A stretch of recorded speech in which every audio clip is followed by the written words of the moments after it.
La chronique.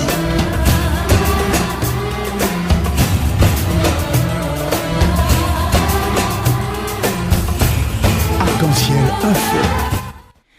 Bonjour à toutes et bonjour à tous et bienvenue dans l'émission Arc-en-ciel sur Radio Pluriel.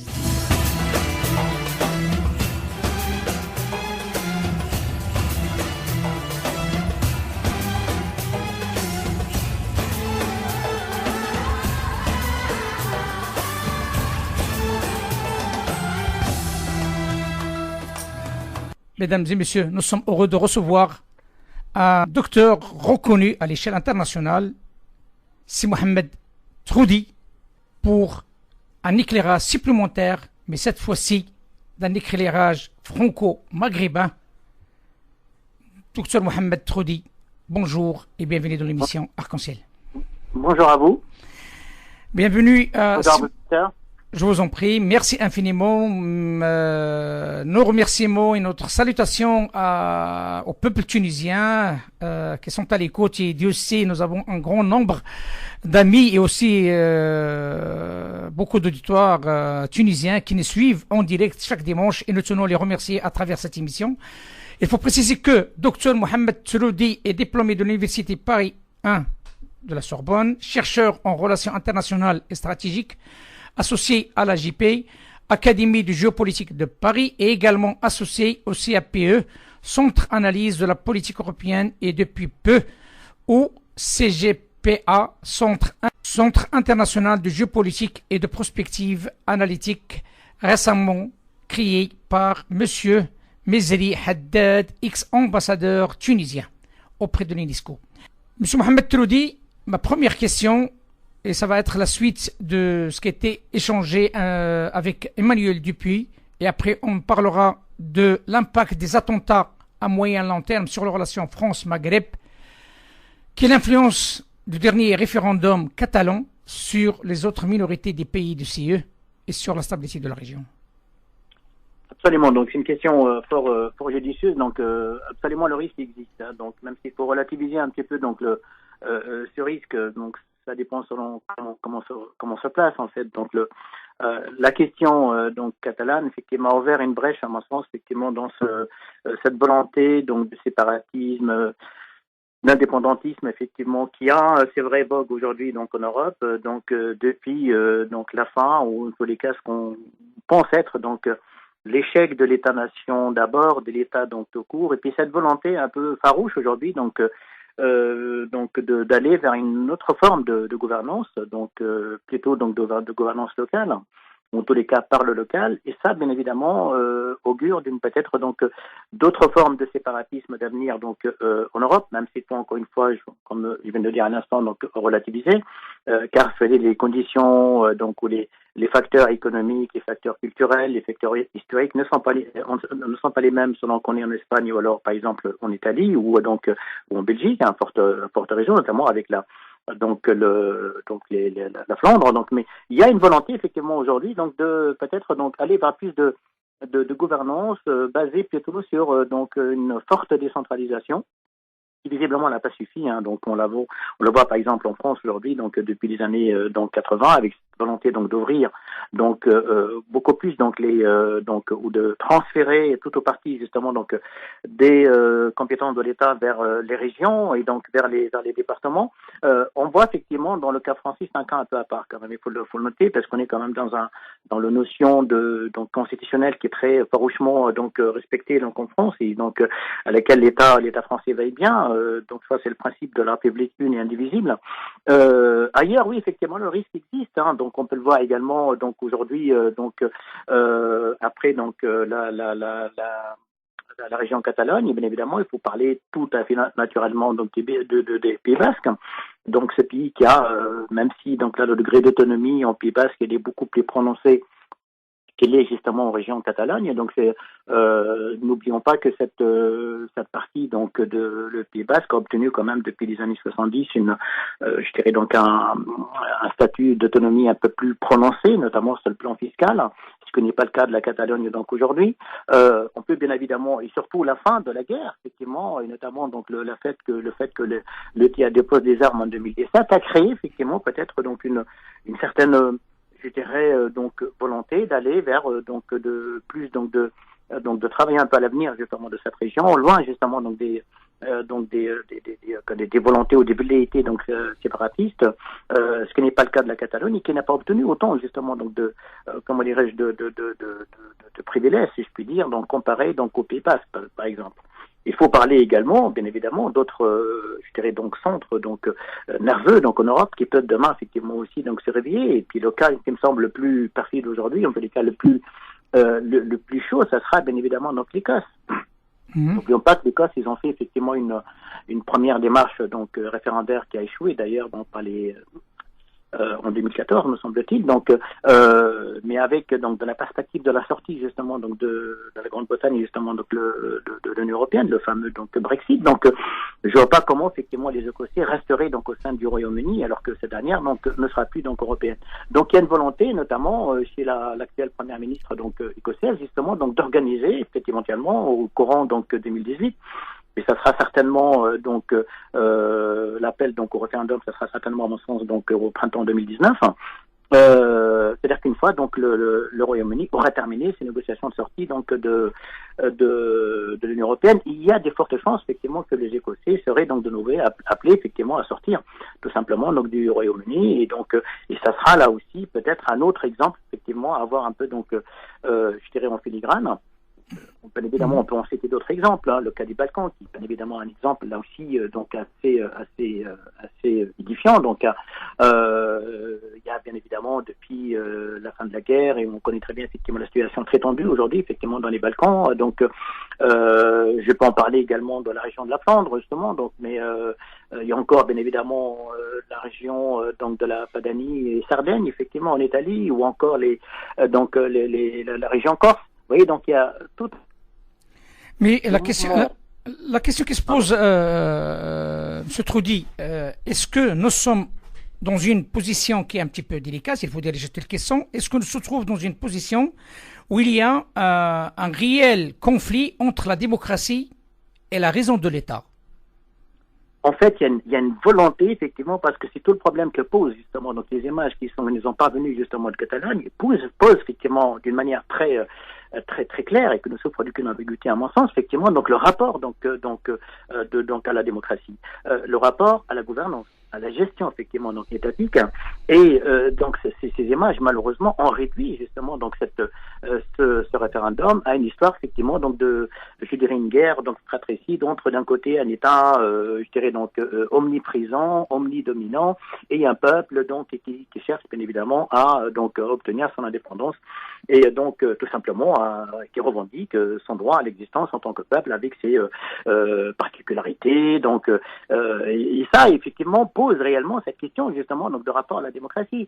Est-ce que la démocratie telle qu'on l'a vue aujourd'hui, est-ce qu'elle n'a pas atteint justement à un moment donné un peu la fin de sa vie et qu'il faut peut-être imaginer une autre forme justement donc de démocratie? Démocratie par le bas, démocratie par justement donc je dirais donc la gestion donc locale, donc des affaires justement donc des gens au plus près justement des problèmes des gens. Cela pose bien évidemment d'une manière à mon sens assez avec acuité la question réelle, quelle approche avons-nous aujourd'hui et surtout demain à la démocratie? Est-ce que le système démocrate tel qu'on l'a vécu aujourd'hui, enfin depuis la fin du second conflit mondial, a-t-il vécu? Ma réponse à moi en tous les cas, si vous me la posez la question, est oui. Même si la démocratie, comme disait Churchill, c'est toujours le moins mauvais système qu'on a pu trouver. Et ben ce mauvais système aujourd'hui a bien montré justement donc ses limites et qu'il a peut-être besoin aujourd'hui effectivement d'être donc un peu rajeuni, ravivié, donc pour cela, il faudrait peut-être imaginer d'autres formes donc de gouvernance et pourquoi pas à travers justement donc une gouvernance donc locale, en tous les cas au plus près des problèmes donc des gens et des attentes et des aspirations des gens. Et là, c'est un problème que l'ensemble, bien évidemment, pas simplement l'Europe, donc l'ensemble donc du monde, une partie bien évidemment du monde. On voit très bien aujourd'hui que ce soit chez nous, dans les pays donc au Maghreb, on parle bien évidemment donc dans la région des Golfe, en Irak, on le voit très bien avec donc ce référendum justement donc du Kurdistan d'Irak. Il y a bien effectivement là un besoin donc des peuples à s'exprimer et à vivre effectivement donc leurs besoins autrement qu'au travers justement donc de la mainmise d'un État centralisé, donc pour ne pas dire donc comment dirais-je violent et pratiquant entre guillemets ce que jadis on peut appeler donc le terrorisme d'État. Et c'est quoi le risque d'après vous, si au cas où ça se réalise cette nouvelle démocratie comme vous l'évoquez? Oui. Quel est le risque? Pardon, j'ai pas compris. Oui, c'est ça. C'est le risque. Quel risque peut-on envisager, hein, donc, parce que là, beaucoup de monde ils disent qu'il y a un risque. Mais selon vous, y a-t-il un risque à court moyen terme si au cas où on se dirige vers cette nouvelle démocratie comme vous venez de l'évoquer? Le risque, bien évidemment, c'est l'affaiblissement de l'État.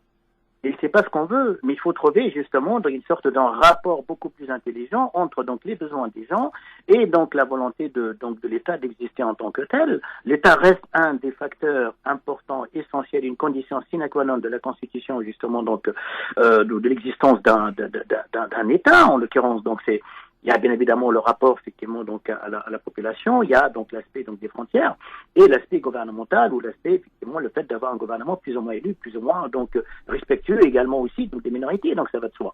Donc face à cet échec donc de l'État, parce que c'est le cas de dire aujourd'hui, face au désengagement de l'État, face justement à la mainmise des multinationales, à mon sens, et donc d'une volonté accrue justement donc de déguiser davantage le sentiment, donc la volonté, donc l'appât du gain.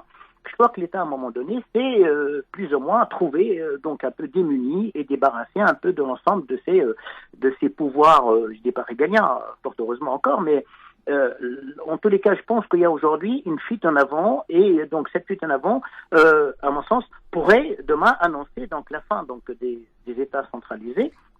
Et si rien n'est fait effectivement pour donc avoir une autre approche donc à la gestion, je parle pas de bonne gouvernance encore aujourd'hui, donc parce que je pense qu'aujourd'hui on ne peut parler de bonne gouvernance pour la simple raison que effectivement on a du mal à la trouver, mais on parle de gouvernance, c'est-à-dire tout simplement donc de ce pourquoi un État est fait, c'est-à-dire assurer la sécurité justement des citoyens, qui est quand même des devoirs, je dirais donc régaliens donc de l'État.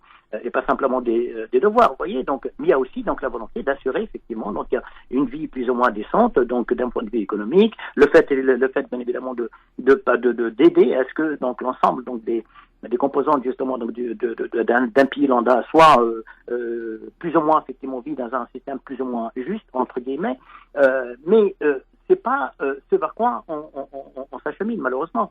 On voit là qu'il y a une volonté aujourd'hui, c'est pas si certainement donc je peux avancer un chiffre qui peut faire donc peut-être donc froid au dos.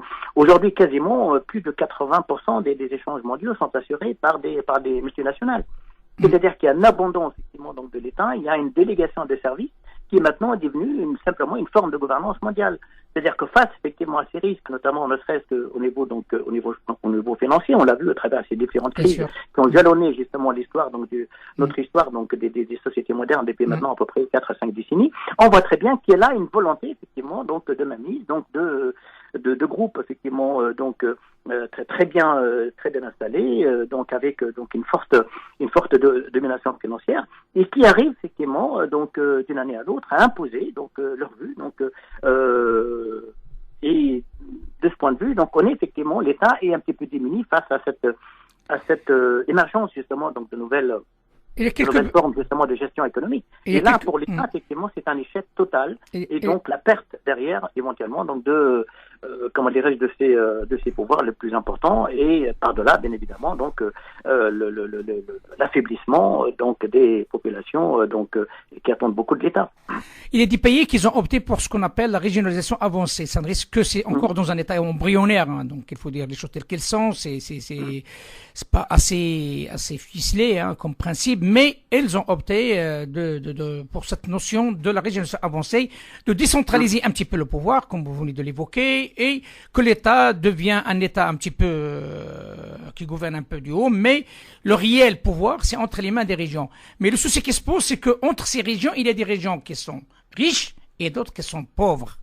Comment peut-on arriver à trouver l'équilibre dans des États, et notamment dans les États en voie de développement, puisque les Européens, normalement les Européens ont toujours un moyen de s'en sortir, mais par contre des États en voie de développement, ça pose un problème d'équilibre entre le nord, le sud, le centre, autres.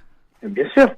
Moi, j'ai plutôt parlé, donc il y a quelques temps de cela, donc d'un article que j'ai proposé donc à la publication et donc qui a été publié, je crois, quelques années de cela. Donc, où j'ai parlé effectivement donc de la régionalisation donc de la mondialisation. En fait, comment il ne s'agit pas simplement d'un groupe d'États, parce qu'aujourd'hui on sait très bien effectivement l'État dans le sens étymologique des termes, tel que effectivement l'a vécu il y a 30 ou 40 ans, c'est fini. En tous les cas, je crois que c'est derrière nous. On est aujourd'hui face effectivement donc à des groupes donc de pression qui sont très forts économiquement et financièrement. Je pense que le problème justement donc de l'État aujourd'hui provient justement de l'abandon de tout au parti de ces pouvoirs régaliens, à commencer par le pouvoir économique et le pouvoir financier. Donc là, bien évidemment, on parle de mondialisation, mais encore faut-il évoquer là aussi effectivement donc les méfaits de cette même mondialisation. On peut parler de l'Afrique, on peut parler donc du Maghreb, on peut parler donc des États donc les plus sans difficulté aujourd'hui donc en Asie. Même on voit très bien la Chine aujourd'hui, c'est un État qui est même hyper mondialisé, mais il faut pas oublier que donc plus de 55% des retombées justement donc de l'économie et de cette hyper présence justement donc économique, et notamment de par effectivement la quantité de marchandises vendues à l'étranger donc chinois ne joue en tous les cas n'est profitable que pour à peine, je dirais, la région côtière donc de la Chine, mais la Chine profonde, la Chine donc des provinces, elle est totalement abandonnée, il est vrai justement elle-même. Et il y a là une volonté effectivement de l'actuel président donc chinois d'aller vers plus de démocratisation par l'économie, parce que la seule démocratisation qui vaille à mon sens, c'est la démocratisation économique. C'est-à-dire comment effectivement donner effectivement à tout un chacun, un citoyen issu d'un pays donc lambda, avec bien évidemment une histoire, une culture et des frontières, donc ça va de soi, je dirais une volonté acharnée justement donc de se développer donc et de s'épanouir dans ce qu'il est, avec ce qu'il est, sans avoir bien évidemment donc un minimum d'accès effectivement donc à la dignité économique. Toute autre considération, que ce soit d'une manière donc régionaliser la mondialisation, que sais-je, donc rendre la mondialisation beaucoup plus humaine, moins sauvage, moins agressive, bien évidemment ça va de soi, mais à partir de là, il faut aussi, et à mon sens, c'est l'autre bien évidemment pendant un peu du problème, c'est comment, effectivement, aider, accepter le fait qu'il faut, bien évidemment, participer et donc, ou faire participer donc les autres au développement technique et technologique par le transfert, justement, donc des technologies, question qui posée maintenant depuis une quarantaine d'années, et on a guère avancé donc là-dessus, alors que tout le problème est là, parce qu'aujourd'hui, effectivement, on sait très bien qu'une bonne partie, justement, ce qu'on appelle communément aujourd'hui le monde en voie de développement, jadis tiers-monde, ou encore puis on va donc se développer, que sais-je, donc on a eu de cesse donc d'inventer de nouvelles appellations, mais pour autant le problème justement l'original, la vraie question effectivement, la réponse à la question n'a pas été encore posée aujourd'hui. Comment peut-on effectivement assurer la stabilité et la sécurité dans le monde si on n'assure pas tout d'abord la sécurité justement donc en termes économiques par l'accès justement donc comment dirais-je à la nouvelle technologie, parce que c'est elle qui est en fait le moteur de la productivité aujourd'hui. Et des pays qui sont aujourd'hui encore à des années-lumière et qui ont accumulé des retards de plus de 100 ans effectivement par rapport à des pays avancés comme en Europe ou aux États-Unis, même en Chine aujourd'hui, ou en Russie, eh ben on se pose la question, pourquoi bon parler justement donc d'État, de volonté de régionaliser je ne sais quel mode de gouvernance, quand on ne s'attaque pas à l'essentiel. Et l'essentiel, c'est celui-là. Les gens aujourd'hui, pourquoi j'en ai cette tendance aujourd'hui à un mode de gouvernance beaucoup plus local, parce qu'on se tourne justement vers ce qu'on sait faire, c'est-à-dire donc assurer donc la survie d'une partie justement donc de la population, bien effectivement donc le contrôle d'une richesse donc étendue, ou plutôt donc où ça peut être étendu ou limité, peu importe bien évidemment les régions où vous trouvez. Parce qu'on voit très bien que l'échec de l'État est aujourd'hui patent, et que de cet échec de l'État, bien évidemment, donc c'est lui qui en fait alimente donc ces tensions et ces velléités séparatistes, indépendantistes un peu partout, donc en Europe et ailleurs. Bien entendu. Mais puisqu'on parle je parle aussi avec un franco-maghrébin, donc on est concerné, tout le Maghreb nous concerne dans cette affaire. Et vous venez d'évoquer quelque chose de très intéressant concernant cette démocratie économique, donc surtout ça. Cette démocratie économique, selon vous, et j'en sais rien si c'est possible ou pas, je parle du Maghreb dans son ensemble, du Maroc jusqu'à la Libye et aussi la Mauritanie, l'Algérie, la Tunisie bien entendu. Est-ce que selon vous, l'Afrique peut-elle, s'il y a une volonté réelle, hein, je pèse mes mots, s'il y a une volonté réelle politique, mais aussi sincère sur tout ça, propose-t-il l'Afrique une solution dans ce sens pour une démocratie économique qui permettra au peuple de vivre dignement? Donc pour cela, il faudrait, vous savez, donc moi j'ai toujours cette en mémoire, donc ce livre très intéressant qui a été écrit, comme semble-t-il, dans les années 60, je crois, l'Afrique est mal partie. Malheureusement, l'Afrique est toujours très très mal partie. Je dirais même que la situation est encore aggravée, ou s'est encore aggravée par rapport aux 30 ou 40 dernières années. Les raisons sont simples. Simple. Il y a deux types de raisons à mon sens. Dans tous les cas, c'est moi je les classe ainsi. Donc il y a des raisons internes qui sont propres justement donc à l'Afrique, aux Africains. Hein, bien évidemment donc de gabegie, comment dirais-je, de volonté effectivement de mainmise donc sur l'État, sur la richesse donc de l'État, la confusion entre la porte-monnaie donc du président et donc des rouages de président et donc la caisse donc de l'État. La volonté de maintenir justement donc ces peuples effectivement dans une position, dans une situation un peu donc je dirais donc d'ignorance donc assez palpable. Moi je visite pas mal de continents, pas mal de villes africaines donc et de pays africains et je ne vois que effectivement je ne peux qu'au confirmer donc ce que je dis, ne serait-ce que par rapport effectivement au nombre donc de diplômés, au nombre donc de personnes qu'on forme dans les universités africaines. Qui malheureusement donc quittent très tôt effectivement leur pays pour aller chercher un Eldorado qu'ils trouveront pas ailleurs. Ce sont bien évidemment des raisons internes qui sont bien évidemment qui sont un petit peu aggravées donc depuis les années post-indépendance, que ce soit donc en Afrique donc francophone, en Afrique anglophone ou même en Afrique lusophone et chez nous donc au Maghreb. Donc on voit très bien la situation comme elle s'est donc accrue malheureusement dans le mauvais sens à la faveur de ce qu'on appelle communément donc ce foutu printemps arabe. Donc c'est Mia, vous avez des raisons externes et les deux sont intimement liés. Et là, bien évidemment, ne fonctionne que parce que l'autre, justement, lui apporte l'inattendu et donc il l'alimente. Ces raisons externes sont la raison la plus importante, bien évidemment, je vais l'évoquer, c'est la raison économique et financière. Un pays qui n'est même plus capable, qui continue aujourd'hui à produire ou à développer l'agriculture, ce que j'appelle moi une agriculture de colonisation ou de une agriculture néocolonialiste, qui continue à produire ce dont on n'a pas besoin, alors qu'elle n'en a même pas les moyens effectivement de fixer les prix donc de ce qu'elle produit, parce que les prix donc du cacao, du coton, que sais-je, ou du pétrole sont fixés ailleurs, hein, dans des bourses donc françaises, donc anglaises et américaines. On voit très bien qu'elle a une volonté justement de maintenir une forme de contrôle et de mainmise sur ces pays. Bien évidemment, à cela se rajoute la question de l'endettement. Et on maintient effectivement ces pays effectivement dans une sorte d'endettement quasi inextricable. Aujourd'hui, plus de 65% justement donc des dettes africaines sont considérées comme des dettes quasi qui ne sont pas remboursables. Il y a même des pays aujourd'hui qui ont du mal à rembourser le service de la dette. C'est-à-dire que l'intérêt de la dette en lui-même, des fois, effectivement, coûte beaucoup plus cher que la dette elle-même. Et on continue à arroser justement donc ces pays via le FMI, donc de subsides, donc d'argent, pour mieux les contrôler et pour mettre justement ces pays quasiment à genoux.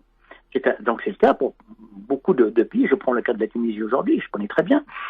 On est aujourd'hui une économie, désormais, la Tunisie est passée d'une économie, je dirais donc capable de produire, qui était donc à hauteur de 7% pratiquement donc comment dirais-je de niveau donc de croissance, donc en 2011, à pratiquement nul aujourd'hui avec un 1,5 justement donc % de croissance. Et par-dessus le marché, on est devenu une économie d'endettement. C'est-à-dire qu'aucun aujourd'hui financement de l'État ne peut se faire sans justement l'apport du FMI et sans bien évidemment la main tendue donc à l'Europe et quelques agences donc de développement ou de coopération ici en France ou ailleurs. Donc vous voyez, donc la situation elle est plus que palpable. C'est-à-dire que dans ce cas-là, comment pouvez-vous parler justement de démocratie tout court? Donc la démocratie économique, encore une fois, j'insiste bien là-dessus, doit précéder la démocratie tout court. Car c'est la démocratie économique, le fait qu'un peuple ou donc un ensemble donc de citoyens se sentent à l'aise et se sentent dignes et qu'ils puissent vivre dignement justement donc de leur capital travail et qu'ils puissent assurer justement à leurs enfants, à leur descendance une vie meilleure en termes de scolarité, en termes d'accès aux soins et ainsi de suite. Donc c'est ça l'aspect, c'est ça à mon sens. Donc l'expression de la démocratie dans sa plus grande, je dirais, comment dirais-je, beauté. L'Europe ce n'est pas trompée. On a commencé d'abord par faire, pardon, juste je termine là-dessus. Oui, justement, c'est presque la même question, c'est ça. Allez-y. Pardon, je vous en prie. Donc l'Europe c'est faite par le bas. Prenez un petit peu donc moi j'enseigne le droit européen, donc les institutions européennes, donc un peu partout, notamment donc dans certains pays africains, notamment en Algérie, et effectivement, et j'insiste bien sur le fait que effectivement l'Union européenne s'est faite par le bas. La volonté de peuple de dire non. C'est pourquoi, effectivement, avant de monter donc une entité politique par le haut qui ne pourra jamais fonctionner sans adhésion des peuples, effectivement, parce que c'est eux qui sont les concernés, c'est eux qui vont faire en sorte que cette union fonctionne, ou au contraire, donc sont envoyés, effectivement, dans la poubelle de l'histoire. Et bien, aujourd'hui, donc, l'Europe s'est faite d'abord entre Français et Allemands. Le petit projet de la CECA, Comité européen du charbon donc, et de l'acier, qui a permis, effectivement, à rapprocher, à faire parler, à faire discuter, donc, les deux ennemis jurés, donc de l'Europe, qui était bien évidemment français et allemand. Et vous savez, quand on se parle plus, comme on dit, on se fait la guerre. Donc il fallait d'abord commencer justement à faire entendre raison à ces peuples-là, et on a mutualisé, tout simplement, je dirais, donc la productivité ou la production du charbon et de l'acier entre les deux pays.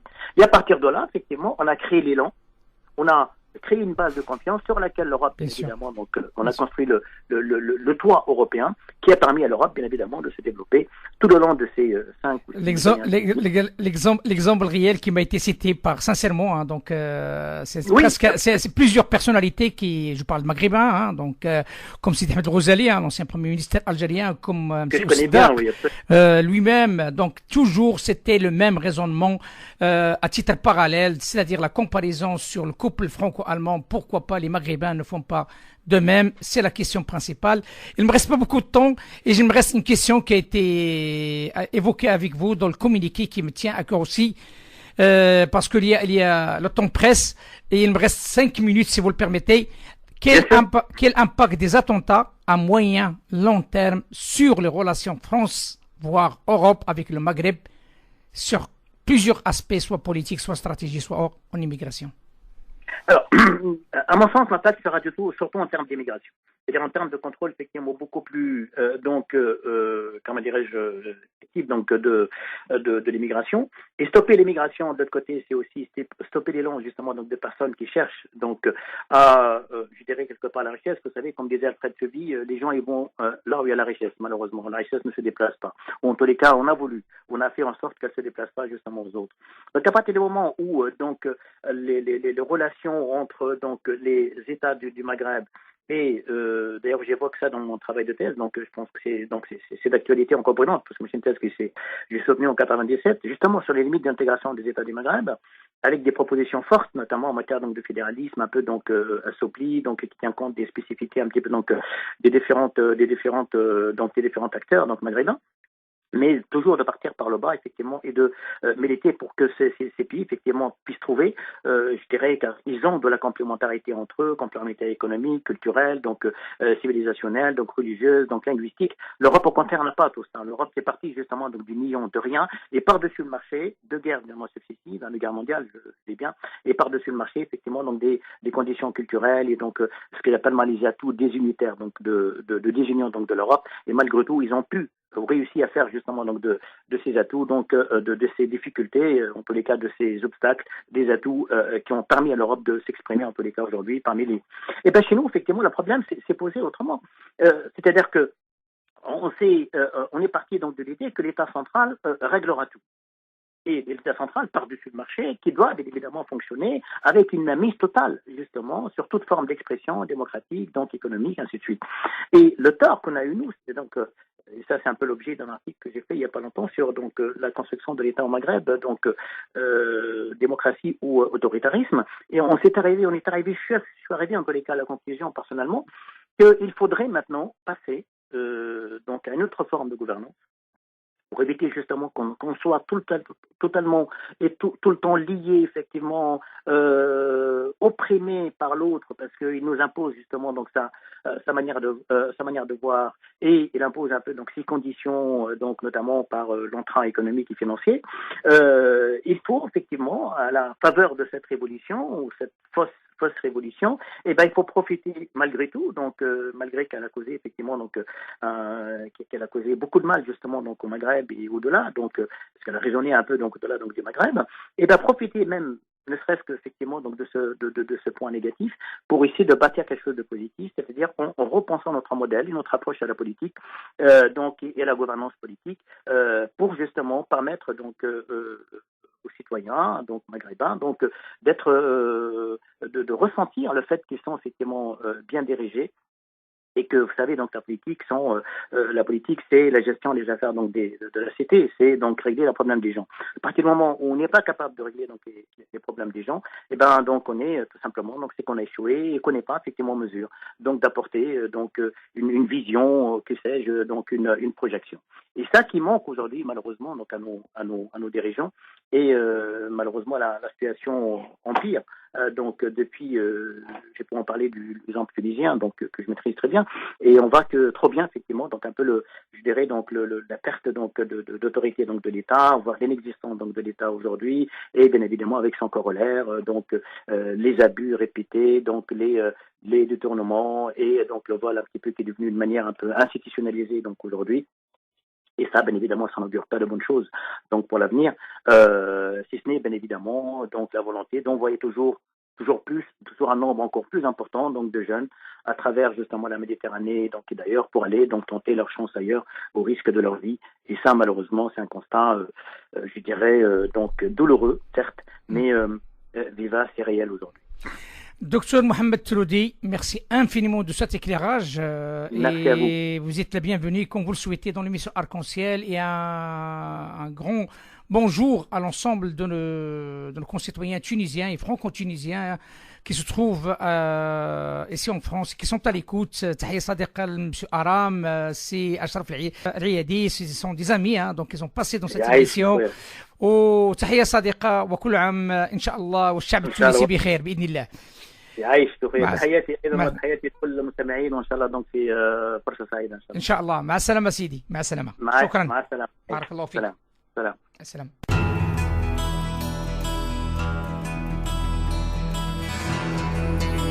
Arc-en-Ciel.